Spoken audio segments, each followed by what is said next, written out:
tardes. Les damos la más cordial bienvenida a este inicio del año académico 2022 del Programa de Estudios Europeos de la Universidad de Concepción.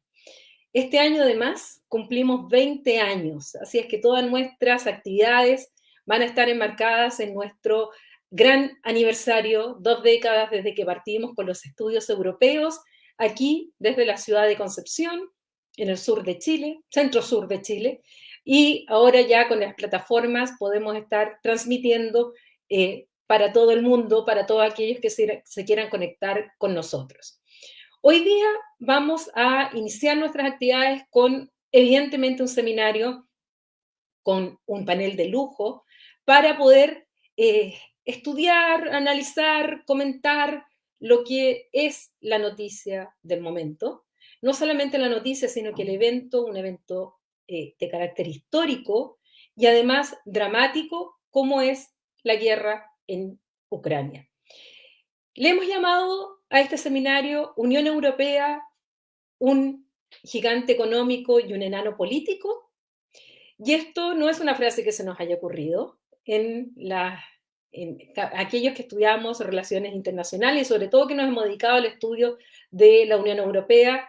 Es una frase que siempre resuena para decir que claro que es un gigante económico, pero que cuando hay que actuar en política exterior resulta ser un enano político. ¿Es así? ¿Está siendo así? ¿Están cambiando las cosas dentro de la Unión Europea? Sus socios alrededor, en el entorno más directo, ¿qué pasa? ¿Qué pasa en el Reino Unido, que ya no es parte de este proceso de integración? ¿Qué pasa además con Turquía? Muy importante. Y, por supuesto, Ucrania. ¿Cuál es el origen de Ucrania? ¿Cuáles son realmente los problemas internos, las causales que llevan a esta situación? Bueno, para ello tenemos, por supuesto, a este panel que yo agradezco desde ya y los paso a presentar. En primer lugar, quiero presentar a Celia Massa, periodista y corresponsal en Londres, en el Reino Unido, para medios como La Razón, El Confidencial y Onda Cero. Gracias, Celia, por estar nuevamente una vez con nosotros en estas actividades del programa Estudios Europeos. Siempre es un placer acudir a tus invitaciones, Paulina, que sabes que te admiro mucho. Muchas gracias, es mutuo, nos leemos y yo recomiendo muchísimo que sigan a Celia en las redes sociales, en Twitter, y lean también todas las crónicas que ella escribe respecto, sobre todo, lo que pasa en el Reino Unido, lo que pasa en Londres, donde hay mucho que comentar y vamos a comentar hoy día. Además, quiero invitar también a Jorge Araneda, es doctor en Relaciones Internacionales, es especialista en Turquía y Medio Oriente de la Universidad de Ankara en Turquía. Además es chileno, para otro dato. Jorge, ¿cómo estás? Muy buenas tardes. Estás muteado por si acaso. Muy buenas tardes y un placer de compartir contigo, Paulina, como siempre. Bueno, más tarde se nos va a unir a la conversación Ruth Ferrero Turrión, quien es profesora de Ciencia Política de la Universidad Complutense de Madrid y que además es investigadora senior en el Instituto Complutense de Estudios Internacionales y una gran especialista española en Ucrania. Por eso también la invitamos y vamos a tener el lujo de contar con ella en breves momentos. Empecemos ya a conversar sobre la situación de esta guerra, de esta invasión terrestre de Rusia a Ucrania.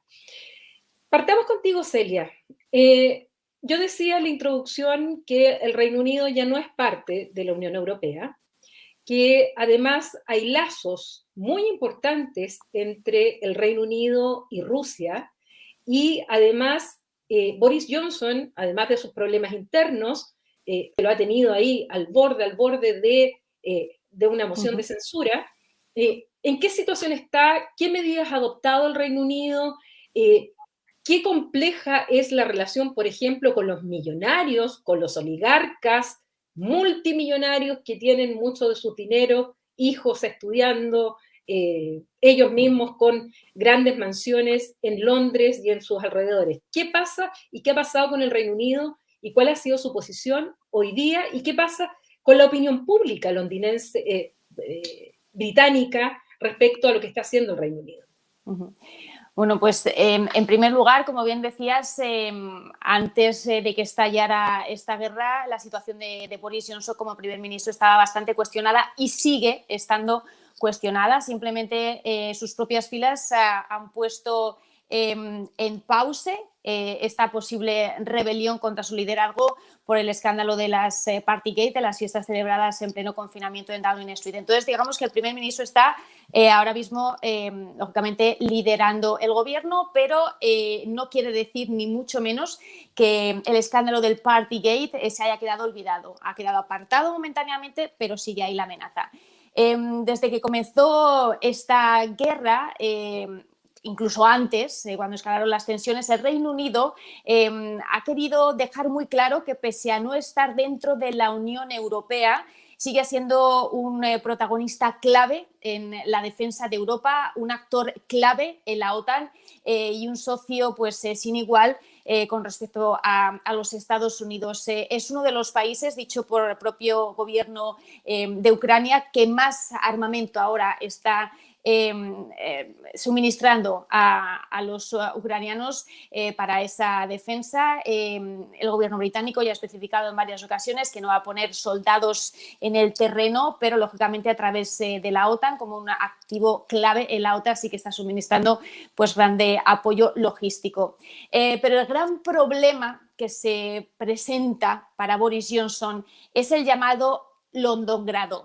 Pese a que Boris Johnson está pues, liderando todo el paquete de sanciones contra los bancos, contra los activos de los millonarios, la comunidad internacional le decía que de nada servían mucho estas medidas si no atajaba el gran problema que tiene en la propia casa, y es el Londongrado. La capital británica ha sido llamada de esta manera porque desde los años 90 decenas de oligarcas rusos con vínculos muy estrechos con el Kremlin y con fortunas de dudosa procedencia están completamente metidos en el establishment británico, completamente metidos en el poder.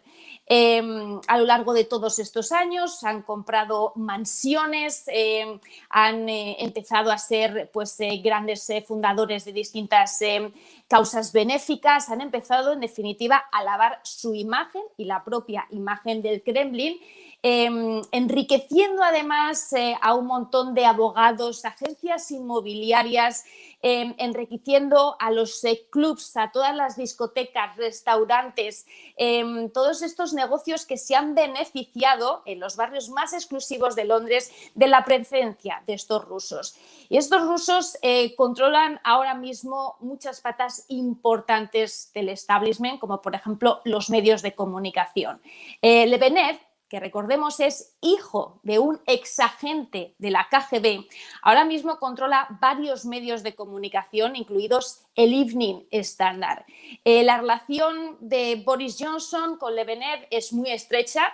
Estamos hablando de que llegó a un punto de que en el 2017, cuando Boris Johnson era primer ministro de Exteriores, acudió a una fiesta celebrada en una de las mansiones de los Lebedev en Italia, sin escolta, y sin ningún tipo de civil servants, de los trabajadores del Ministerio de Exteriores. Estamos hablando, en definitiva, de que el responsable de la diplomacia británica está en una fiesta sin ningún tipo de escolta ni nada, hablando con el hijo de un exagente de la KGB. Es tan estrecha la relación que en el 2020, pese a las advertencias de los servicios de inteligencia británicos, Boris Johnson nombra a Lebedev Lord, convirtiéndole en el primer ruso que entra en la Cámara de los Lores, que recordemos que es una cámara cuyos representantes no son elegidos por el pueblo británico, pero sí tienen voz y voto en la legislación. Otra de las patas importantísimas es que los oligarcas rusos son también importantes donantes del Partido Conservador. Tenemos que decir que tras la crisis de 2008, el gobierno entonces laborista, gobernado entonces por Gordon Brown, crea las llamadas visas doradas. ¿Qué quiere decir esto? Que cualquier millonario que gastara alrededor de 2 millones de libras, invirtiera 2 millones de libras en el Reino Unido, estamos hablando de que son peanuts para los multimillonarios, 2 millones, tenía las puertas abiertas para pues, residir en el Reino Unido y muchísimas facilidades para conseguir el pasaporte británico, la nacionalidad británica. Y esto es clave, porque una vez que tú tienes la nacionalidad británica, puedes ser donante del Partido Conservador. Hace muy poquitos días, The Sunday Times publicaba una exclusiva tremendamente importante informando sobre la existencia de un grupo de donantes secreto hasta ahora, 12 donantes que con las sumas de 250.000 libras al año tenían acceso directo al primer ministro británico y a los miembros del gabinete. Entre estos donantes de lujo, donantes VIPs, que tienen acceso directo, se encontraba Lubov Cherubin, que es la esposa de uno de los que fuera ministro de Finanzas de Putin, considerado en su momento uno de los hombres claves del Kremlin. Estamos, en definitiva, explicando que los oligarcas no solo controlan clubs de fútbol, bueno, ahora mismo Abramovich, mientras que estamos hablando, hace escasos minutos ha anunciado la venta del club del Chelsea por miedo a las sanciones que puede recibir en las próximas horas, en los próximos días. Estamos hablando de que esta gente controla medios de comunicación, fútbol, ONGs y sobre todo el poder, tiene acceso directo al poder. Entonces Boris Johnson se encuentra entre esta gran presión, o sea, él tiene que demostrar que hace los deberes en casa, porque son estos oligarcas con vínculos con el Kremlin los que, digamos, tienen el poder, tienen acceso directo al Kremlin, según los medios británicos y los analistas consultados. Entonces, si no se actúa con estas personas claves, pues se va a poder debilitar al Kremlin de una manera un poco limitada. El gobierno británico en los últimos días ha anunciado una serie de sanciones, pero es verdad que el propio gobierno se encuentra limitado, porque es verdad que ha cambiado mucha legislación. Por ejemplo, una de las medidas es que los oligarcas que tengan fortunas de dudosa existencia tienen que demostrar ahora el origen de su riqueza. Es verdad que también se va a crear una legislación para que los oligarcas, no solo rusos, sino todos los oligarcas, no sean capaces de comprar grandes mansiones a través de fideicomisos y marañas legales, a través de empresas extranjeras que están basadas en paraísos fiscales, y no aparece ese nombre en la propiedad en ningún sentido. Hay muchísimas casas ahora mismo, mansiones que están valoradas incluso en 300 millones de libras. Es que hay una mansión que es la mayor residencia simplemente por detrás de Buckingham Palace. Esta gente controla fortunas que es difícil entender todo el dinero que pueden llegar a controlar. Entonces, es verdad que hay cambio de legislación, es verdad que se ha actuado en distintas sanciones, pero el propio gobierno también muchas veces se encuentra limitado en las autoridades, porque recientemente había un caso, no era un oligarca ruso, pero un oligarca de origen de Kazajistán, que se fueron a juicio las autoridades británicas y se gastaron simplemente en las costas legales 1,5 millones de libras. Esto suponía prácticamente la totalidad del presupuesto que la Agencia contra el Crimen tenía destinado para las acciones contra extranjeros. En definitiva, estamos hablando de que es tal el dinero que tienen estas personas que incluso cuando se quiere actuar por la justicia contra ellos, el gobierno, las autoridades están limitados. Entre las acciones que ha impuesto el gobierno británico a lo largo de los últimos días y que va a haber más, es cierto que ha tomado, por ejemplo, el liderazgo para que tanto Europa como Estados Unidos impusiera la exclusión del SWIFT a los bancos rusos. Es cierto que también ha impuesto aquí muchas sanciones alrededor de 100 compañías rusas, pero lo que se le está criticando es que tan solo hoy hay 8 oligarcas rusos en una lista de sanciones. 8 solo. Y muchos de los oligarcas que están sancionados por la Unión Europea no están sancionados a día de hoy en el Reino Unido, pese a que tienen fortunas, dinero, beneficios, compañías, bancos, business, gente muy poderosa en el Reino Unido. Entonces, ¿por qué Boris Johnson no está actuando con esto? Es uno de los nombres, como decíamos, que no está en la lista de las sanciones del Reino Unido, es precisamente Abramovich. La oposición estaba diciendo en los últimos días que tenía que tomar medidas pronto porque estaba empezando a vender los activos. Y se ha comprobado que estaban diciendo la verdad porque hace escasos minutos se ha confirmado la venta del Chelsea. Se está rumoreando también que podría poner en venta una de las mansiones que compró en el 2009 por 90 millones de libras. Una de las cosas muy importantes a destacar también es que muchos de estos oligarcas, dos importantes en las últimas horas, se han mostrado públicamente en contra de la guerra, pero con un discurso muy limitado. Estas personas han condenado la guerra, pero no condenan directamente al Kremlin. Es importante decir que fueron los oligarcas quienes en 1996 consiguieron que Boris Yeltsin pudiera ser de nuevo nombrado presidente ruso, cuando en esos momentos los sondeos no jugaban mucho a su favor. Y en ese momento los oligarcas sí que tenían parte activa dentro del Kremlin. Pero cuando llega Putin, les dice: seguid enriqueciendo a mi costa, seguid enriqueciendo, yo os voy digamos, a facilitar la vida, pero no se mete los oligarcas en política. Y a día de hoy es una de las reglas que sí ha seguido a rajatabla. Entonces, ¿van a ser los oligarcas, si le quitan el apoyo a Putin, los que en último lugar vayan a conseguir la caída del liderazgo ruso?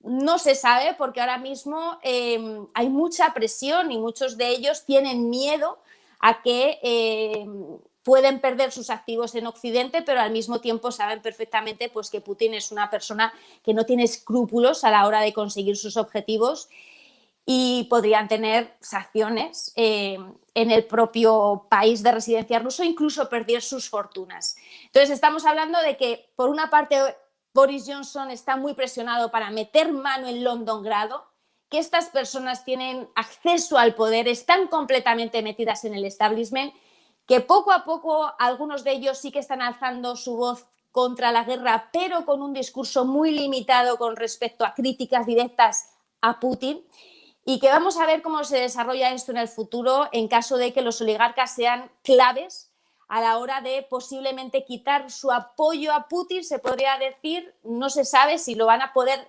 conseguir quitar ante el miedo que tienen a perder sus fortunas y a poder ser castigados en el propio Moscú. Muchas gracias, Celia. Bueno, mucho de esto que ustedes acaban de escuchar lo pueden leer en lo que Celia ha escrito tanto en El Confidencial, La Razón, y también en sus podcasts o entrevistas en Onda Cero, ¿verdad, Celia? Si no me equivoco. Así que la recomiendo muchísimo. Ya tengo algunas preguntas para la segunda tanda de intervenciones, y además a aquellos que nos están viendo pueden hacer todas las preguntas que deseen a través de nuestras redes sociales directamente a nuestros panelistas para también hacerles llegar sus propias inquietudes. Jorge, ahora vámonos al otro lado de Europa. Sabemos que es una pequeña parte de Europa, Turquía, la gran parte está en Asia, pero ¿qué pasa con Turquía? ¿Qué pasa aquí? Sabemos que Turquía es parte de la OTAN, sabemos al mismo tiempo que últimamente, sobre todo Erdogan, ha tenido una relación bastante estrecha con Vladimir Putin. ¿Qué pasa ahora? ¿Qué posición ha tomado Turquía? ¿Qué ocurre ahí con los intereses que Turquía tiene, por un lado, de entrar a la Unión Europea? Estamos viendo ahora que se está activando, el Parlamento Europeo ha aceptado políticamente esta candidatura de Ucrania, ahora está Georgia pidiendo también ingresar, Turquía desde los años 50 que está tratando de entrar y hasta el día de hoy no pasa nada. ¿Qué pasa? ¿Cuál es la posición, por un lado, política y el debate que se está dando al interior de la propia Turquía, donde sabemos que Erdogan, también con un gobierno bastante autoritario, tiene también una oposición interna? Sí, es bastante interesante en realidad que ha pasado muy soslayado, particularmente la accionar de Turquía y particularmente el Medio Oriente, en el entendido de que si existe alguna región en el mundo que empezó a sentir el impacto de la guerra en Ucrania de forma directa desde el primer día, fueron estas dos regiones, tanto Turquía técnicamente ya en el colindante y con frontera con Rusia, pero también el Medio Oriente, que tiene no solamente lazos enormes con Rusia, sino también con lazos económicos bastante importantes con Ucrania. Eh, y por lo tanto, el análisis que se ha podido realizar parece mucho más devastador de lo que técnicamente se pensaba en un inicio. En particular, tanto Turquía como el resto de la zona se está viendo afectado de diversas formas, a diferencia de otras regiones como Latinoamérica. En primer lugar, pilla en un pésimo momento a Turquía, con una enorme inflación, una inflación oficial que ronda el 30-37%, e inflación no oficial que ya ronda 40-50% anual, y que lógicamente presenta desafíos bastante particulares y que realza la oposición interna que tiene el presidente Erdogan dentro del país. De hecho, en el medio de la guerra, la mayoría de los partidos de oposición se pusieron de acuerdo y firman históricamente, algo que nunca había ocurrido con anterioridad. La mayoría de los partidos de varios espectros de la oposición firman una carta para reformar la constitución de Turquía próximamente y volver a un tipo de gobierno con más poder parlamentario que presidencialista, que es lo que había sido el sello de las últimas reformas constitucionales del presidente Erdogan después del fallido golpe de Estado. Pero no solamente eso, sino también Turquía y el resto de la zona se va a ver afectada por un problema energético. El precio del petróleo va lógicamente a dispararse. Turquía y varios países, exceptuando el Golfo, es uno de los grandes compradores, más no productores de petróleo. Por otro lado, hay un problema de la seguridad alimentaria o alimenticia, que es un problema endémico, no solamente que se ha visto más acentuado con Turquía, pero con el resto de la zona. Hay que recordar que la mayoría de los países de la zona, Turquía, Líbano, Siria, Jordania, Egipto, Túnez, reciben desde un 25, un 50, hasta un 80% de su trigo desde Rusia o desde Ucrania. De hecho, en el caso, por ejemplo, el caso más dramático es el caso de Egipto, que recibe un 80% de su trigo de bienes importados que provienen de Ucrania o de Rusia y que no está recibiendo. Y por lo tanto, eso impacta en un país que ya tiene un enorme problema económico y un enorme problema de divisa. Recordar que el gran problema estructural que tiene los países de Medio Oriente, exceptuando el Golfo, nuevamente, y Turquía, es que no tiene dólares por las reformas económicas que lógicamente han implantado. Por otro lado, hay acuerdos el área de la construcción que han sido totalmente paralizados. Hay acuerdos, lógicamente, que cruzan la zona, pero uno quizás de los más importantes son los acuerdos de la planta nuclear de Daba, en Egipto, que es un proyecto de 26.000 millones de dólares que Rusia se había comprometido para proveer a Egipto y a su nueva capital, no solamente de energía, sino en una forma de reindustrializar y remodernizar el país. ¿Qué va a pasar con esos negociaciones? ¿Qué va a pasar con la diversificación energética que Egipto había puesto en manos de Rusia y que no se sabe?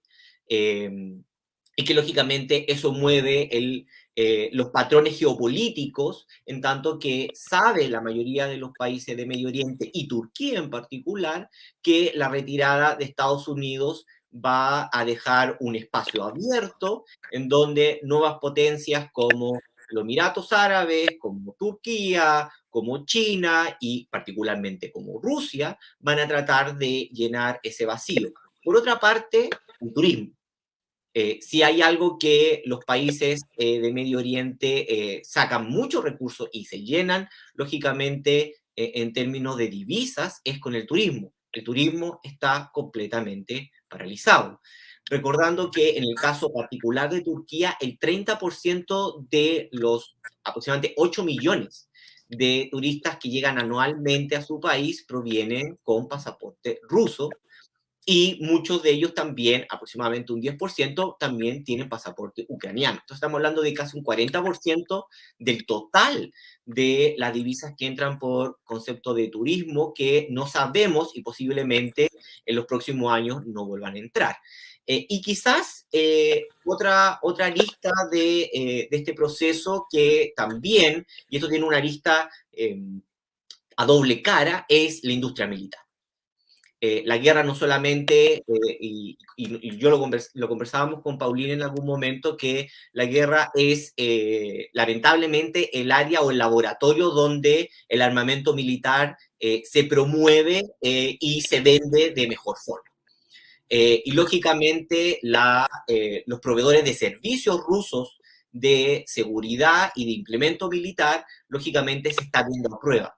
Hoy en día, la campaña mediática, que es diferente que la que nosotros recibimos, en tanto que en Medio Oriente los medios rusos todavía siguen operando, lógicamente se provee o se presenta una imagen en donde estos proveedores de servicios militares no vendrían siendo tan eficientes. Y eso hace que, lógicamente, la sociedad y los consorcios militares estén muy tensionados por la política y si Rusia realmente es un proveedor de seguridad fiable o no. Eso por una parte. Por otra parte, ¿quién es el ganador en estas campañas? Turquía. Turquía ha hecho una campaña a través de sus medios comunicacionales, que son variados y que cruzan el Medio Oriente, promoviendo sus drones, particularmente el Bayraktar, el BT-2, TB2, que es un dron que lógicamente fue vendido o fue proveído a la fuerza ucraniana y que técnicamente son pocas unidades, aproximadamente. Se piensa que son 20, se piensa en que actualmente Turquía envió más, no se sabe si realmente las fuerzas ucranianas han recibido el nuevo cargamento, pero lo que sí sabemos es que varios de los ataques o varios de los misiles que han sufrido enormes pérdidas los rusos en los convoyes han sido a través de las cámaras y de los servicios proveídos por los drones. Entonces, son todas estas aristas en términos militares, en términos geopolíticos, que el Medio Oriente y particularmente Turquía está, lógicamente, tratando de entender cómo neutralizar, pero también cómo presentarse dentro de la comunidad internacional. Eso por una parte. Por otra parte, existe una campaña comunicacional que ha afectado, y esto sí, en las redes de comunicación, en las redes sociales, ha tenido mucha fuerza, tanto en Facebook, en Twitter y en Instagram, que tiene que ver con las enormes comparaciones que ahora la población árabe musulmana, desde Pakistán hasta Marruecos, están haciendo en el actuar de Ucrania versus Siria, en términos de cómo la comunidad europea y Estados Unidos han, lógicamente, reaccionado a una crisis de refugiados, a una guerra, entre comillas, que también ha roto los derechos, el derecho internacional, la soberanía, que ha destruido países, en el caso sirio, una guerra que ya lleva 11 años, y en donde en el caso de Siria, la ONU, la Comunidad Europea y los organismos internacionales se vieron paralizados, incluso para entregar ayuda a los refugiados o ayuda humanitaria dentro del país. Eso enmarcado también, y lamentablemente enmarcado en ciertas campañas o ciertos análisis internacionales de prensa, en donde se ha visto comparaciones entre, bueno, hay que ayudar a los ucranianos porque son cristianos, porque son blancos, porque son civilizados, tenemos que entender que este sufrimiento es técnicamente real, versus el caso de Afganistán, de Irak, de Yemen y Siria.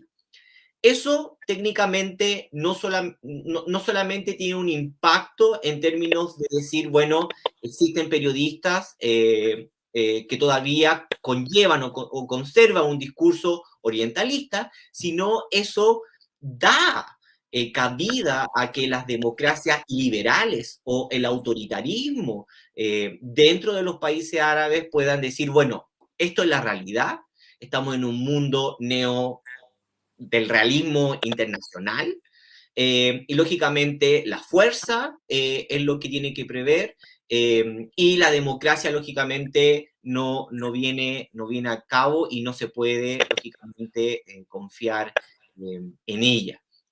Por lo tanto, estas diferentes aristas que he podido como resumir hace que Medio Oriente, no solamente en términos económicos, militares, pero también sociales, de la trama de la sociedad, ha hecho de que han sido uno de los mayores bebedores de información en términos de lo que está pasando en Ucrania, en tanto que no solamente se ven reflejados, sino también comprenden o tratan de comprender su realidad en términos políticos internacionales, pero también domésticos en este último siglo.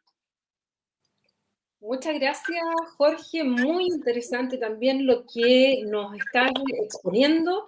Asimismo, como Celia, son muchos los temas que en la discusión aquí en Chile al menos no hemos tocado cuando hemos hablado o uno escucha análisis.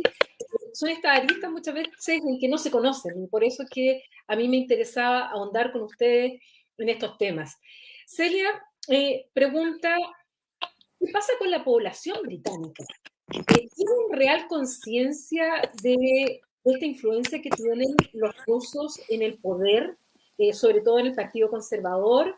¿O es algo que se ignora y que en realidad para ellos quien sea dueño del Chelsea o quien sea dueño del Liverpool da lo mismo? ¿O están reaccionando realmente contra la guerra? Recordemos que para la guerra de Irak del 2003, en el cual participó activamente el Reino Unido, en ese tiempo con Tony Blair, las mayores manifestaciones que se dieron en las calles fueron justamente en Londres y en Madrid. Fueron las mayores en el tiempo de Aznar. ¿Qué pasa ahora con la población? ¿Qué pasa ahora con la opinión pública británica? ¿Se siente también llamada a rechazar o no? ¿O está absolutamente al margen de esta discusión? La presencia de los oligarcas rusos en el Reino Unido con fortunas de dudosa procedencia y que tienen vínculos con el Kremlin no es algo nuevo.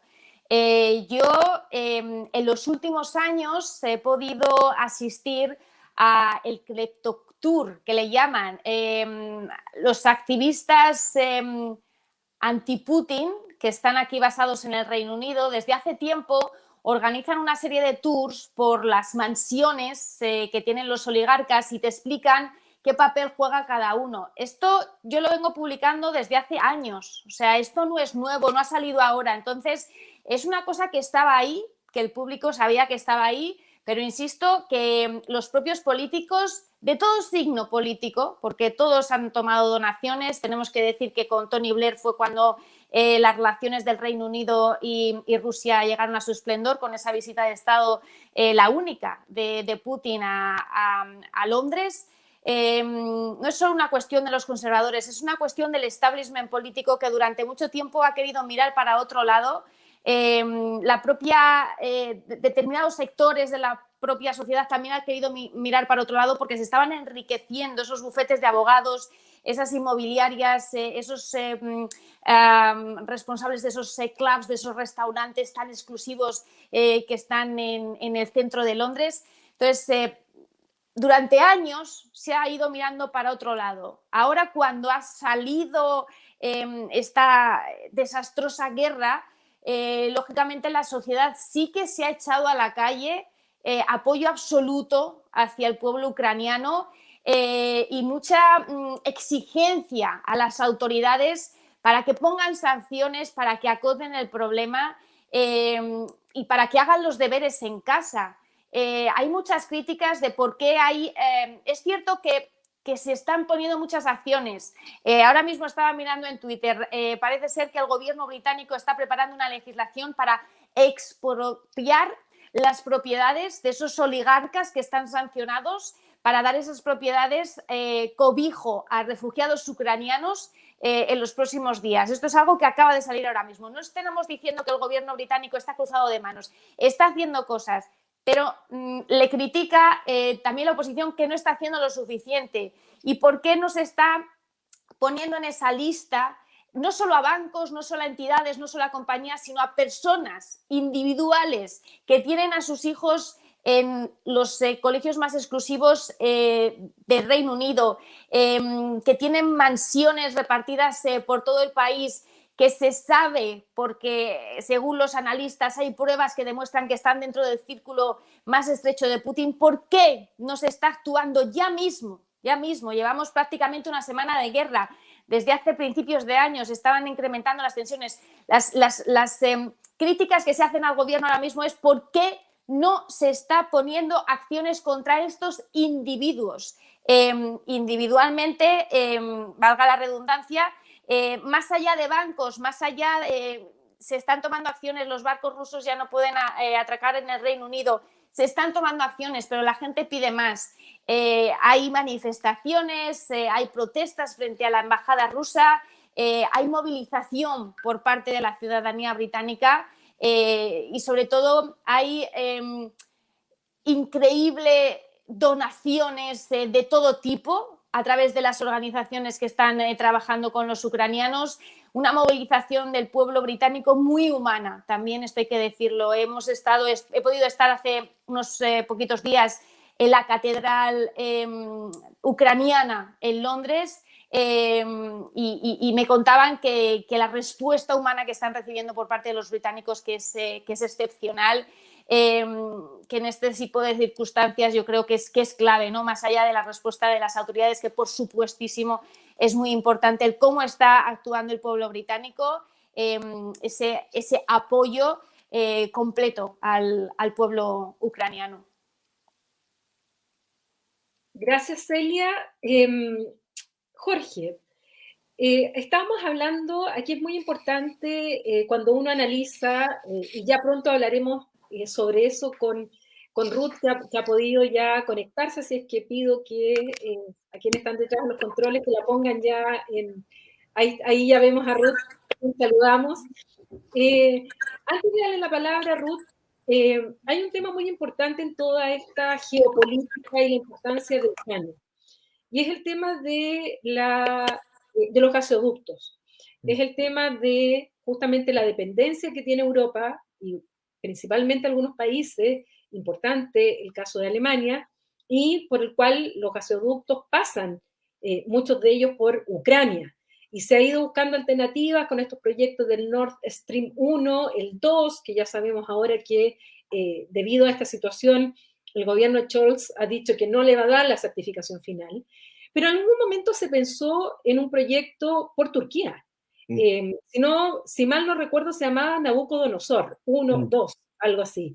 ¿Qué pasa y cuál es la relación que tiene Turquía con la Unión Europea en esto de proveer del gas, de petróleo, que ya no viene del lado ruso, sino que justamente del Mar Caspio y de otros lugares?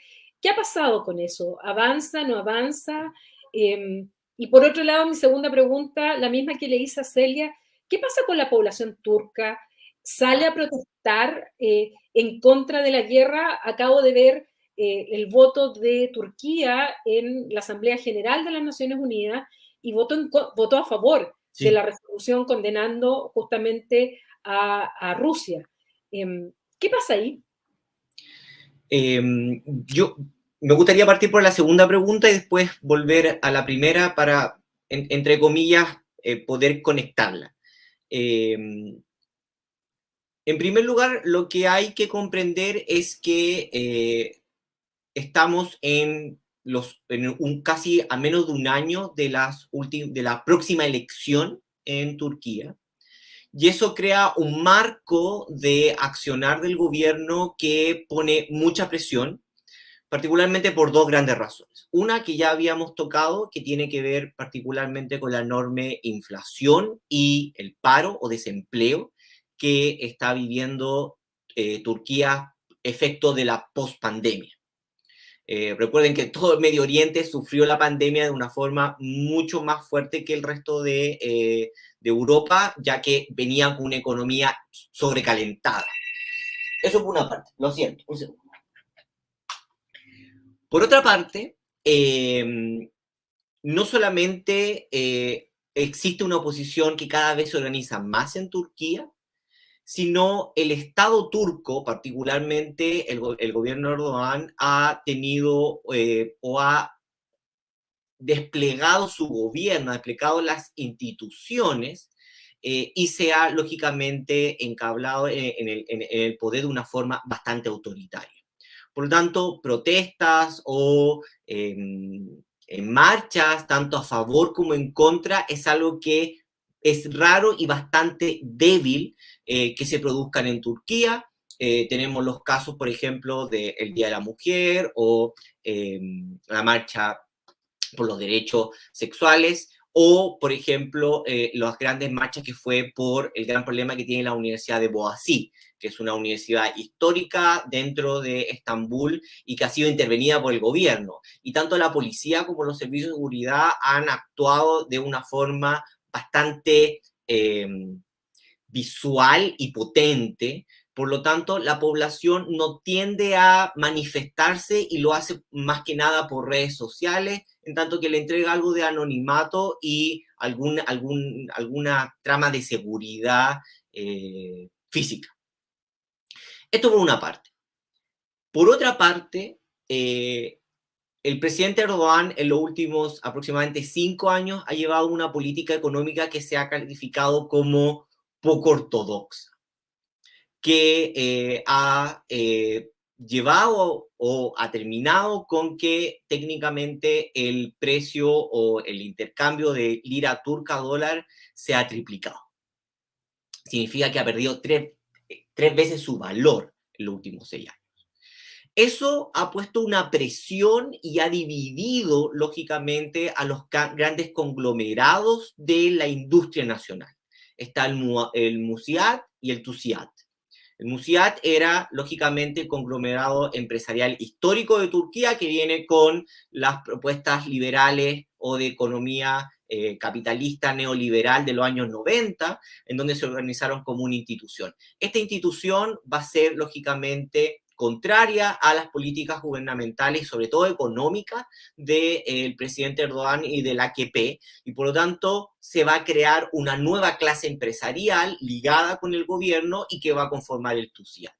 Por lo tanto, la mayoría de las grandes megaestructuras o megaproyectos que se llevan en Turquía van a ser llevadas por el TUSIAD más que Musiat. Y esto puede ser un dato muy del detalle o de la minucia interna turca, pero eso tiene técnicamente un correlato internacional y un correlato de cómo se llevan y cómo en una sociedad donde, en términos de crony capitalism,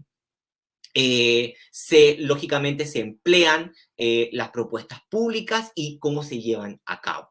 Esto lo hemos visto y aquí es donde yo quiero entablar con la primera pregunta, con lo que tiene que ver con la conformación de los nuevos pasos en los estrechos del Bósforo, que ha sido un proyecto emblemático del presidente Erdogan, pero que ha tenido, en primer lugar, enormes casos de corrupción, daños al patrimonio natural y también a la flora y fauna de los estrechos, y que por lo tanto ha llevado no solamente a que Europa mire con reticencia estos tipos de proyectos, en términos de, bueno, cuál va a ser realmente los costos asociados y si estos costos asociados realmente pueden ser viables o no, en tanto de que este control de estos grandes proyectos siempre está ligado no solamente al gobierno y al partido, sino también a una clase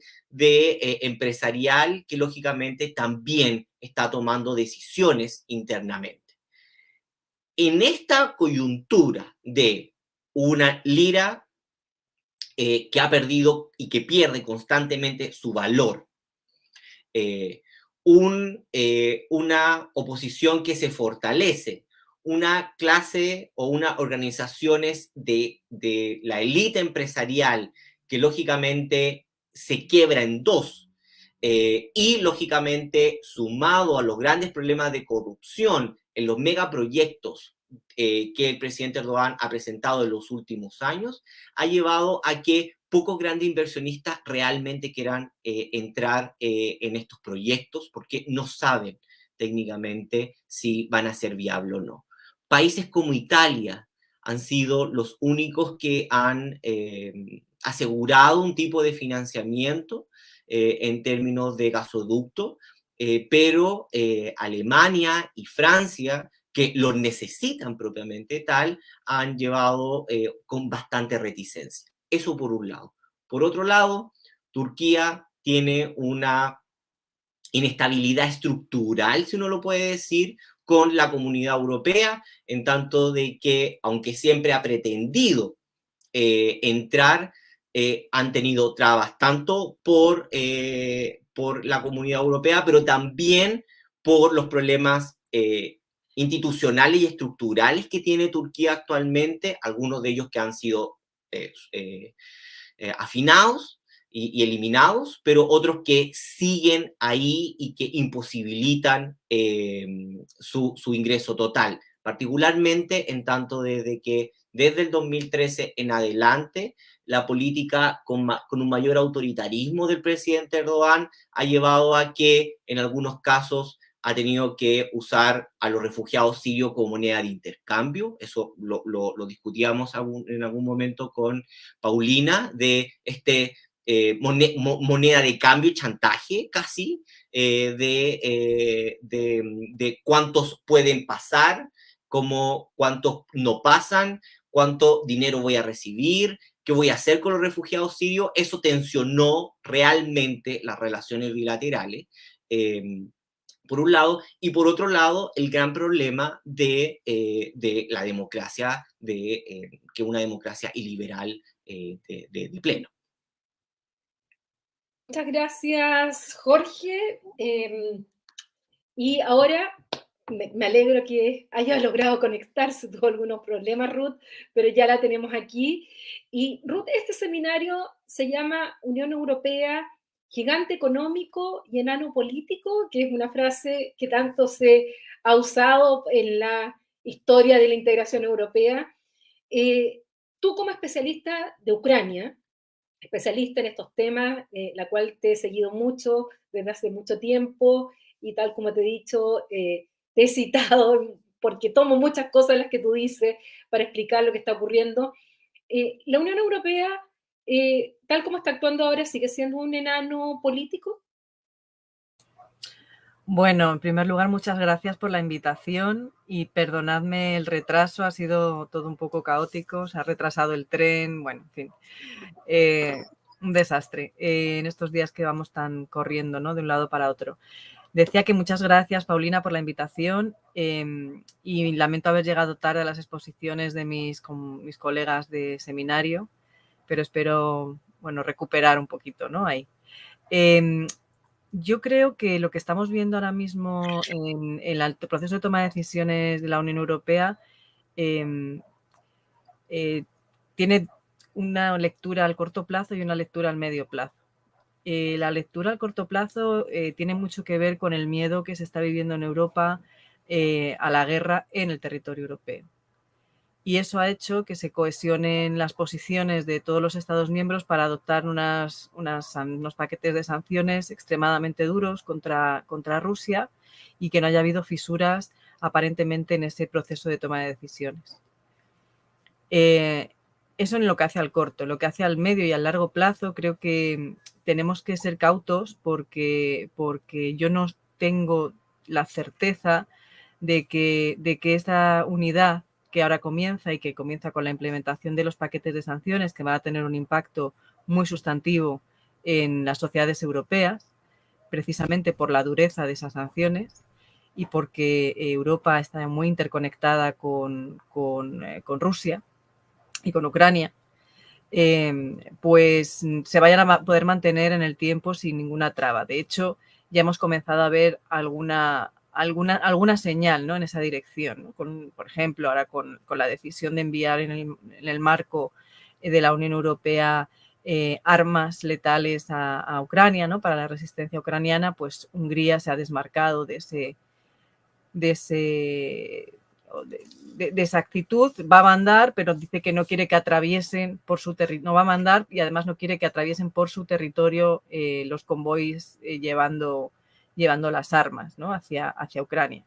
Bueno, ahí vemos pues un desmarque de Orbán de la línea general de la Unión Europea en este punto específicamente, ¿no? Yo entiendo que es una suerte de guiño a su aliado hasta hace 2 días, que era Putin, con el cual mantenía una buena relación personal.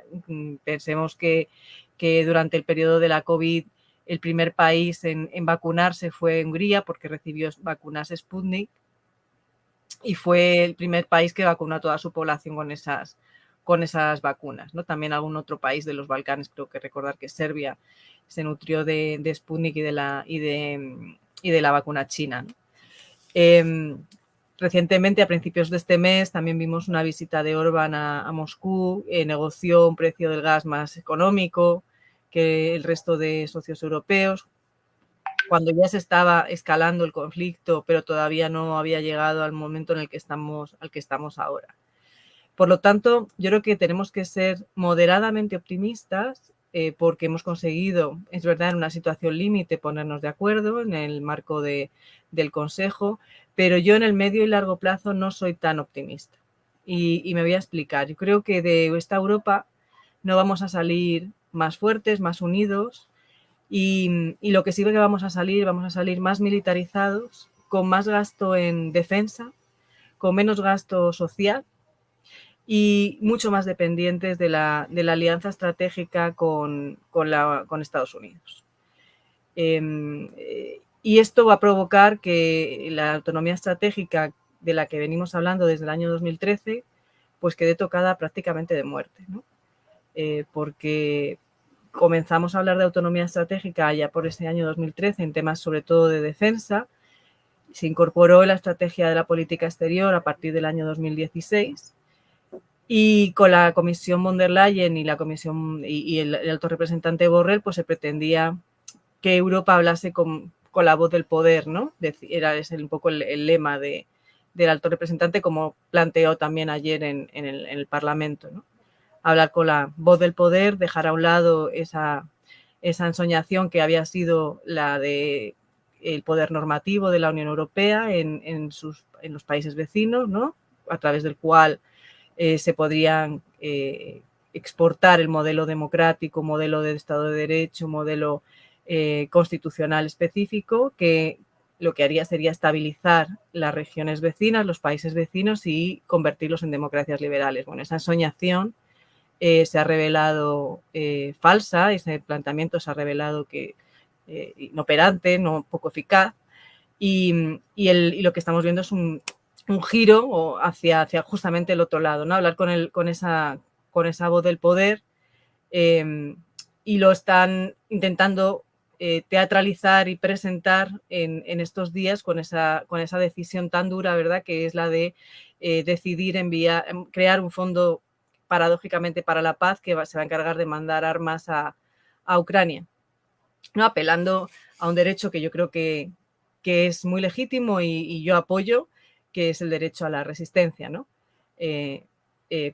frente a una invasión de una potencia extranjera. Y bueno, yo creo que a partir de aquí comienza un poco el debate, porque también tendremos que analizar de cara al futuro hacia dónde nos vamos a construir, si vamos a, obviamente, mantener, yo creo que vamos a ser mucho más, ya digo, dependientes de la posición estratégica norteamericana, la que habíamos intentado comenzar a construir en los últimos años. Estaba muy en pañales, pero creo que había una intención política de avanzar. Primero llegó la COVID y ahora ha llegado esto. Bueno, pues yo creo que ha sido el golpe de muerte para esa autonomía estratégica. Eso por un lado, y por otro, se abren otros debates como consecuencia de la imposición de determinadas sanciones a Rusia que también tendremos que analizar con calma, ¿no? Por ejemplo, el cierre de los outlets de información rusos en todo el territorio de la Unión Europea, de Russia Today y Sputnik. Bueno, plantea también, abre un gran debate, ¿no? Porque, claro, los defensores del cierre lo que plantean es que son en realidad máquinas de propaganda del Estado ruso.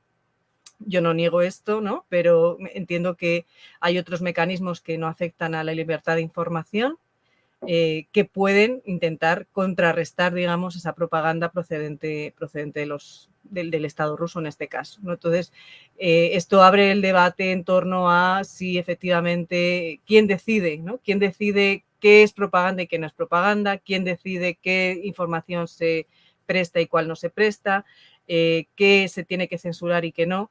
Y ahí tendremos que, bueno, pues también analizar y ver hasta qué punto y quiénes son los que toman ese tipo de decisiones. Muchas gracias, Ruth, por tocar varios temas. De hecho, ya contestas de alguna manera una de las preguntas que se había planteado en este foro. Javier Sepúlveda preguntaba justamente si la energía se ha convertido en un tema geopolítico crucial para la Unión Europea. ¿Creen que el conglomerado comunitario tratará de mirar hacia la autonomía estratégica en ese sector o preferirán a nuevos socios? Tú hablabas ya de la autonomía estratégica pensada en términos militares, por lo que entendí. Aquí lo están planteando más en el tema de justamente de lo que significa la energía. Esto que dependen tanto del petróleo, algunos países dependen tanto del petróleo y del gas ruso. Y quisiera hacerte una pregunta, Ruth, ya que eres la especialista aquí en Ucrania y el centro de atención está en Ucrania. ¿Cómo tú podrías explicarle a la gente que no sabe nada y quiere entender cómo llegamos a esto? ¿Cómo se llega a que Putin tome la decisión, porque finalmente es Putin quien toma la decisión de invadir y por medio de la fuerza ingresar a un territorio soberano, como es Ucrania, y por qué no se ha tomado aún Kiev, o Kiev, como lo queramos pronunciar? Ruth, bueno, son saltos de dos temas, ¿no? El tema de la autonomía estratégica. Yo decía que la autonomía estratégica va a salir muy mal parada de esta crisis y que no iba a existir, ¿no? En términos de defensa, en términos de seguridad, no va a existir. Y en términos energéticos, tampoco, porque fíjense que lo que estamos viendo es que efectivamente podríamos optar, hay dos opciones. Está claro que no se puede ser tan dependiente del gas ruso. Entonces, hay dos posibilidades. Intentar buscar fuentes alternativas de hidrocarburos, en cuyo caso seríamos todavía más dependientes de Estados Unidos porque una buena parte de ese gas sería gas licuado procedente de Estados Unidos y además, bueno, ya se está planteando, bueno, la necesidad de abrir más plantas desgasificadoras en territorios de la Unión Europea que no están comunicados con los lugares donde están las plantas desgasificadoras en la Unión Europea, que son fundamentalmente, la principal lugar donde se encuentran esas plantas es en España y España no está comunicada con el resto del continente, por lo tanto no hay posibilidad de trasladar el gas. Bueno, pues se trataría de interconectar todos los territorios, un plan que está ya aprobado desde el año 2005, si no recuerdo mal, el Plan Energético Europeo, en el cual ya se planteaba la necesidad de ponerse en marcha con este tipo de medidas. Y fíjense que vamos desde el año 2005 casi, ¿cuántos años? Un montón, yo soy muy mala en matemáticas, pero muchos años. 10, 15, ¿no? 15 años aproximadamente. Bueno, pues esto no se ha tomado la decisión. Y la segunda alternativa es que esto sea una ventana de oportunidad para abrir o poner en marcha de manera mucho más radical el proceso de cambio, ¿no?, de las energías fósiles a energías verdes. Y aquí tenemos un nuevo debate que se abre en el marco de la Unión Europea, que es ¿qué energías verdes?, ¿no? Francia apuesta por la energía nuclear y de nuevo abrimos el debate que tuvimos en los años 80 sobre la necesidad o no de utilizar energía nuclear, si se abandonaba, si no se abandonaba por los determinados peligros.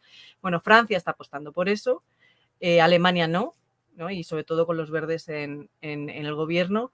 Pero bueno, se abre una ventana de oportunidad para poner en marcha esa transición sostenible, esa transición verde para la que fueron también creados los fondos de recuperación. Y luego la otra pregunta, que es la más larga quizás de responder, es cómo hemos llegado hasta aquí, y para eso tendríamos que hacer una genealogía un poco de lo que ha sucedido durante los últimos 30 años, ¿no?, en el espacio postsoviético desde la disolución de la Unión Soviética. Pero bueno, por simplificar, para no alargar demasiado mucho la exposición y poder establecer también debate para mis compañeros, yo creo que hay varios hitos que tenemos que tener presentes. El proceso de implosión de la Unión Soviética sucede a principios de los años 90, tiene lugar un proceso de transición económica, social y política en todo el entorno de la Federación Rusa y de los países que pertenecieron a la Federación Rusa, y hay un trauma social que se crea en la Federación Rusa como por la pérdida de todo el imperio, ¿no?, un imperio que venía de la época zarista y que se sostuvo y se amplió durante el periodo soviético. A partir de ahí hay una gran victoria, digamos, del bloque capitalista frente al bloque comunista, y yo algo que sostengo es que hay que saber ganar las batallas, las guerras, pero también hay que saber ganarlas, hay que saber perderlas y hay que saber gestionar la victoria y gestionar la derrota. Y yo creo que ahí Occidente se equivocó en la gestión de la victoria, porque lo que hizo fue pues arrinconar a Rusia en un momento de extrema debilidad económica y política, para, bueno, pues aposentar e ir construyendo, digamos, una ampliación de la OTAN, ¿no?, una estructura militar que nace en la Guerra Fría para enfrentarse al Pacto de Varsovia y que en principio, cuando acaba la Guerra Fría, no debería de haber continuado existiendo, ¿no?, porque había perdido su sentido. Bueno, lo que sucede es que Estados Unidos comienza a poner en marcha ese proceso de ampliación contra críticos tan poco sospechosos de ser prorrusos como Kissinger o Kennan, ¿no?, que apostaban por que no se ampliase la OTAN porque podía efectivamente tener efectos secundarios en la posterior reacción rusa. Pero bueno, la cosa se hizo así, hubo una política desde la administración Clinton de ampliación de las estructuras euroatlánticas, negociada con Boris Yeltsin, que ya sabéis que Boris Yeltsin es el heredero de la Unión Soviética, sucesor de Gorbachov, que pone en marcha los procesos de privatizaciones neoliberales en Rusia, que crea toda esa red oligárquica, ¿no?, que se hace con las privatizaciones de las empresas públicas y que se vuelven tremendamente ricos, ¿no?, lo que ha llamado algún autor la creación de un capitalismo mafioso en Rusia, sin control absoluto, en el cual se concentra la riqueza del país en unas pocas familias. Y eso es lo que sucede a lo largo de todos los primeros 10 años, durante los años 90. Por un lado, se amplía la OTAN en el 97-99. Se habla siempre, ¿no?, de aquella promesa Gorbachov de no se ampliará más la OTAN, ¿no?, aquella promesa verbal. Yo creo que no debemos de quedarnos ahí, porque pudiera ser que la hicieran o pudiera ser que no la hicieran. La cuestión es que lo que se habló fue de que se aceptaría la reunificación alemana, y puesto que la Alemania federal estaba en la OTAN, pues la Alemania democrática reunificada también tendría que estar en la OTAN. Se negoció los procesos de ampliación de Polonia, la República Checa y Hungría sobre todo la anécdota es la negociación con los polacos, ¿no? entre Yeltsin y Walesa en una noche de mucho vodka, ¿no? La cual pues quedaron al margen las delegaciones correspondientes y finalmente, pues eso, a las 6 de la mañana, pues Boris Yeltsin dijo, venga, vete con la OTAN, ¿no? Y a partir de ahí, bueno, pues se da luz verde a la ampliación de esos países de la Europa Central y Oriental, pero ahí todavía no estaban las líneas rojas. Yo creo que eso es importante mencionarlo, porque la línea roja se puso sobre todo para aquellas repúblicas que no habían para las repúblicas que habían sido miembros de la Unión Soviética. Y estos países eran países, sí, satélites, pero no habían sido parte de la Unión Soviética. Y fíjense que los países que entran en la OTAN en la siguiente ronda de ampliación son los bálticos, que tienen bueno, población rusa, sobre todo Letonia y Estonia, una población rusa sustantiva, pero que en realidad, bueno, pues eran esa parte de acceso al Mar del Norte por parte de Rusia, tampoco son considerados como algo vital, ¿no? en el imaginario de la construcción nacional rusa. Pero claro, otros territorios sí ya representan un riesgo vital desde la doctrina nacional rusa para su propia existencia. Y esos territorios son Bielorrusia y Ucrania, ¿no? Se dice que no puede existir Rusia sin tener el control de las grandes estepas de Ucrania y la Rusia blanca, ¿no? que es Bielorrusia. Y esta es un poco la clave que explica la construcción del discurso político que estamos viendo ahora cómo se está materializando, ¿no? en esta agresión a sangre y fuego al territorio de un Estado soberano como es Ucrania. Putin articula su discurso sobre la base de esa identidad nacional de tipo esencialista, sobre la cual se construye la identidad nacional rusa sobre el resto de pueblos eslavos como etnia dominante, y que los quiere controlar a todos y sobre esa base quiere construir ese imperio, ¿no? O reconstruir el imperio perdido. Estamos hablando, por tanto, de una agresión que tiene vínculos imperiales, ¿no? en ese sentido. Y bueno, así como resumen, podemos hablar de algunos acontecimientos que son, yo creo que significativos, y yo iría desde esos años 97, 98, 99, daría un salto hasta el año 2007, 2008, 2007, el famoso discurso de Putin en Múnich, ¿no? En el que dice: Rusia se levantará, nos habéis acorralado, vamos a ver cómo podemos solucionar esto, establezcamos vías de cooperación. Año 2008 ya es presidente Medvedev, le hace una propuesta a la Unión Europea de construcción de una nueva arquitectura europea de seguridad en la cual esté incluida Rusia, pero a cambio tiene que desarticularse la estructura de seguridad creada durante la Guerra Fría, es decir, tendría que haber desaparecido la OTAN. La Unión Europea dice no, tiene lugar la cumbre de Budapest, en la que se ofrece a Georgia y a Ucrania la candidatura a la OTAN, y unos meses más tarde, unos días, no, ni tan siquiera unos meses, esto creo que fue en junio, pues en agosto tiene lugar la guerra de Georgia.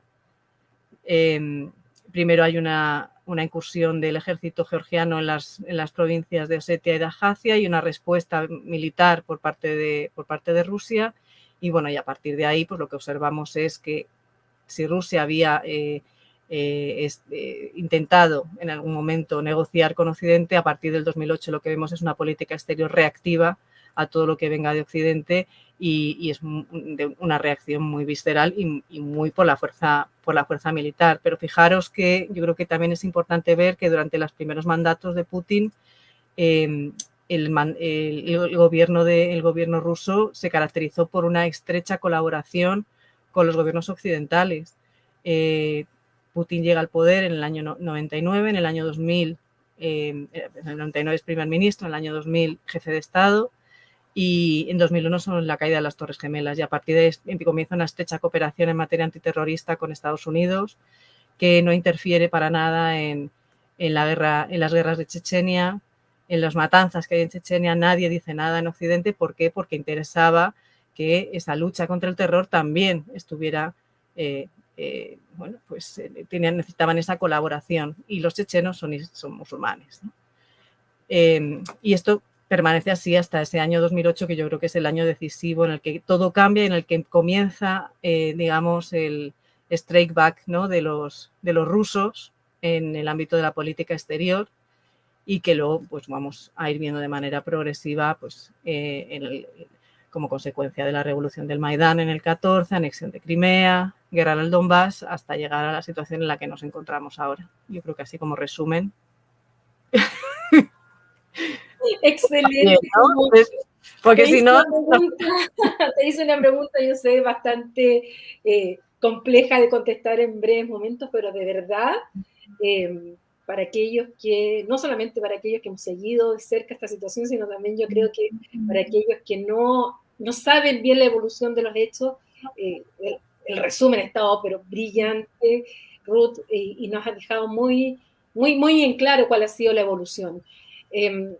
Hay muchos temas que se nos van a quedar fuera, se nos hizo cortísimo el tiempo, abordamos la situación que estamos viviendo de ángulos totalmente distintos. Con Celia abordamos todo lo que está pasando en el Reino Unido, con lo que ella hablaba de Londongrado, de todas las inversiones, los dineros rusos que están ahí, y cómo también hay una presión con el poder, con Boris Johnson, con la posición del Reino Unido frente a todo lo que está ocurriendo. Con Jorge abordamos no solamente la situación de Turquía, sino que en general del Medio Oriente, respecto también a esta situación, Turquía en una situación en la cual se encuentra en una parte siendo miembro de la OTAN, pero Erdogan también muy cercano a Putin, y al mismo tiempo con esta Turquía que tiene una parte de su territorio en Europa y que quiere ser parte de la Unión Europea y que lo ha pedido desde los años 50 en adelante, y se ha encontrado una y otra vez con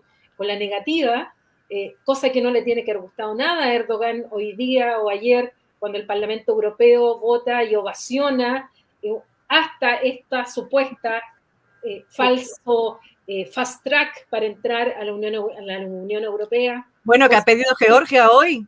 Georgia lo pidió hoy.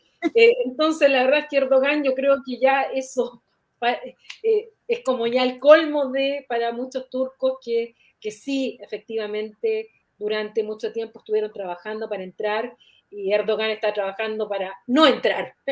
La verdad es que ha hecho todo para no entrar a la Unión Europea y no cumplir con aquellos famosos criterios de Copenhague que son tan importantes. Y finalmente terminamos con Ruth, bueno, viendo ya todo el tema energético, que es muy importante, pero también, bueno, ¿cómo llegamos aquí? Porque muchas veces cuando uno ve, sobre todo, no digo propaganda, pero el discurso occidental es que Rusia es la agresiva, que Rusia es la que está atacando, que Rusia, pero no se cuenta muchas veces que desde el lado ruso son ellos los que se sienten agredidos, son ellos los que se sienten cada vez más con su interés vital, como decía Ruth, de la seguridad. Todos los estados tienen como interés vital la seguridad nacional. Se está viendo que las fronteras de la OTAN cada vez se le están acercando más, y el solo hecho de pensar que Ucrania, que es parte de ese ethos, de esa identidad rusa, tal como siempre repito en las entrevistas, y que se lo escuché a Ruth, ese proverbio ruso que dice que San Petersburgo es la cabeza de Rusia, que Moscú es el corazón, pero que la madre es Kiev. Bueno, nos explica un poco a la situación que hemos llegado. Yo les agradezco muchísimo. Déjame decir solo una cosa, Paulina, en esto, porque es verdad que tenemos esta genealogía, ¿no?, del conflicto, de las causas, pero yo creo que es muy importante en este momento decir que a pesar de todo eso, no hay una justificación para la agresión rusa de Ucrania. No la hay. Y además, bueno, a verla, toda la línea roja que ha cruzado Putin, lo que va a provocar es exactamente lo que pretendía evitar, que es una mayor fuerza en la OTAN, una mayor unidad incluso en la Unión Europea, una mayor rusofobia en Ucrania, que incluso aunque haga tumbar el gobierno de Zelensky, va a tener una resistencia feroz por parte de los ucranianos, estén armados o no estén armados por la Unión Europea. Ha conseguido que la identidad nacional ucraniana sea más fuerte de lo que era antes de la invasión. ha conseguido unas sanciones que van a machacar a su pueblo. Es decir, yo creo que tampoco podemos perder ahí el foco. Podemos intentar explicar la genealogía anterior, pero tenemos que ser muy conscientes de que a lo que estamos asistiendo es la única responsabilidad la tiene el Kremlin en este momento, ¿no? Sí, además, cuando estamos observando además que se están cometiendo crímenes internacionales, justamente se ha abierto ya, hay una demanda ante la Corte Internacional de Justicia aplicando la Convención contra el Genocidio por una parte y por otra también una demanda de Ucrania ante la Corte Penal Internacional justamente por crímenes de guerra y de lesa humanidad, porque el objetivo, el punto número 11 en la resolución de hoy día de la Asamblea General justamente habla que está prohibido en el derecho internacional atacar objetivos civiles y que se debe cumplir con el derecho internacional humanitario, con la Convención de Ginebra del 49 y sus protocolos adicionales. La verdad es que el tema es complejo, hay muchas preguntas aquí, lamentablemente no tenemos tiempo. Ojalá si ustedes aceptan una nueva invitación a futuro, yo feliz de organizar nuevos seminarios, porque aquí hablamos muchos temas que sinceramente en la prensa nacional chilena no se tocan. Y a mí me interesaba eso, abordar justamente esas temáticas. Celia. Sí, nada, simplemente un breve apunte. Yo, por supuesto, encantada de acudir a la cita y además es que creo que es muy importante seguir poniendo el foco de atención, tanto la prensa, los académicos, los analistas, los expertos, porque la historia se ha demostrado que cuando hay guerras, conflictos, somos muy dados a olvidar pronto. La actualidad luego prima, los países se centran en sus cuestiones domésticas. En verano estábamos hablando todos de Afganistán. ¿Qué ha pasado con Afganistán? Sigue el problema en Afganistán, pero ya parece que no existe. Entonces yo creo que es fundamental seguir poniendo el foco en todos estos acontecimientos. Sí, efectivamente, justamente con Jorge hemos conversado sobre Siria, hemos conversado sobre Afganistán, eso sigue, esas guerras siguen, el mismo Donbass. O sea, partió el 2014 y ahora la prensa, y ahora sabemos lo del Donbass y sabemos las 14.000 muertes por lo bajo que lleva ese conflicto. Entonces, justamente la idea de este seminario era eso, abordar, no olvidar que hay otras guerras, que hay otros conflictos armados, que no tienen los focos puestos ahí. Hoy día es Ucrania, pero además por lo que implica Ucrania, por lo que implica el actor que es Rusia, que evidentemente nos afecta mucho más, el impacto es muchísimo más global que si es Afganistán o si es otro lugar, y eso hace también que la prensa hayan enviado especiales, haya todo esto, más allá de solamente una atención momentánea, sino que realmente, personalmente, no sé si están de acuerdo mis colegas, estamos siendo testigos de cambios estructurales en el sistema internacional que hoy día no los vamos a lograr mesurar o medir con certeza, pero para eso va a quedar la historia y para eso vendrán los historiadores, los internacionalistas, los politólogos, porque va a haber un antes y un después de la guerra de Ucrania. Ya algo decía Ruth, el reforzamiento de la OTAN por un lado, de lo que está pasando al interior de la Unión Europea, de la propia Rusia, no sabemos qué va a pasar. O sea, quedan tantas preguntas. ¿Qué va a pasar en Ucrania? Aquí muchos nos han preguntado, Sharif Mansur sobre todo, nos ha preguntado, bueno, ¿y cuál va a ser la salida? ¿Hay una salida sin cesión de territorio? ¿Habrá una salida política en la cual no se reconozca o sí se reconozca Crimea como parte del territorio ruso? ¿Neutralidad para un estatuto de neutralidad para Ucrania? Yo me pregunto, ¿qué va a pasar con esas armas que se están entregando hoy día a Ucrania? ¿Qué va a pasar en un futuros gobiernos en Ucrania? Porque recordemos que tanto Saddam Hussein como Osama Bin Laden fueron armados por Occidente y después se transformaron en sus enemigos. Entonces, bueno, hay tantas cosas que podemos analizar y que le dejo la palabra final a Jorge para una reflexión porque, insisto, da para tanto, yo me emociono, yo me entusiasmo con esto, pero ya llevamos más de una hora, así que Jorge, una última reflexión. Sí, yo creo que particularmente hay que ponerle el ojo, sobre todo a cómo se está entendiendo el escenario internacional y las normas del escenario internacional. Vimos, y vamos 11 años viendo lo que pasó en Siria y cómo el derecho internacional fue inoperante. ¿Qué pasa con las fronteras? ¿Qué pasa con la soberanía? ¿Qué va a pasar con una posible guerra armamentística? ¿Qué pasa con la geopolítica de zonas que, más allá de que Estados Unidos se retire, sigue siendo de vital importancia, como por ejemplo el Medio Oriente? El Medio Oriente va a estar ahí siempre, más allá de que sea relevante o no. Y cómo Ucrania puede ser un punto de inflexión en donde las instituciones y, entre comillas, la ONU pueda operar y dejar una huella, en tanto de que hay muchos países en donde las fronteras todavía son flexibles, y donde hay disputa de territorio. Y estos países están viendo y están leyendo no solamente lo que fue Siria, sino ahora están leyendo qué es Ucrania y cómo el escenario internacional y los actores, los diferentes actores con diferentes poderes de los actores del escenario internacional están actuando y están operando. Entonces, lógicamente, más allá del desastre humanitario de Ucrania, también hay muchos actores que están muy interesados en ver cómo esto termina reposicionando geopolíticamente los actores y cómo el sistema internacional en general reacciona a la guerra. Efectivamente. Bueno, yo les agradezco. Solo voy a terminar con una frase para abrir otro seminario, que es la irrelevancia de América Latina.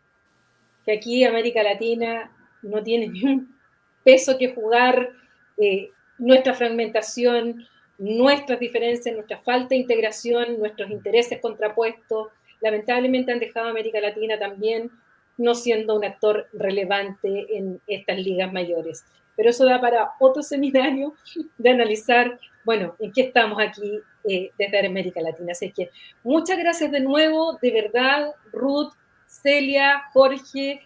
Creo que de verdad el objetivo que nos planteamos con este seminario se cumplió ampliamente y con ganas de seguir discutiendo e invitándolos a nuestras actividades. Y a ustedes, a quienes nos escuchan y nos están viendo y seguramente nos van a ver en diferido a través de nuestras redes sociales, de nuestro canal de YouTube, en Twitter y en Facebook, los dejamos invitados para nuevas actividades. Esta es la actividad inaugural del año 2022. Aquí en Chile partimos nuestra actividad académica este lunes recién pasado, así es que esta es nuestra primera actividad como programa de estudios europeos, y dentro de este año, en el cual cumplimos 20 años estudiando Europa, difundiendo Europa, discutiendo sobre Europa, y para mí es un tremendo honor haberlos tenido a los tres como nuestros primeros invitados de este nuevo año. Así es que muchas gracias y los dejamos invitados, por lo tanto, a las próximas actividades. Que tengan muy buenas tardes. Gracias. Gracias. Gracias.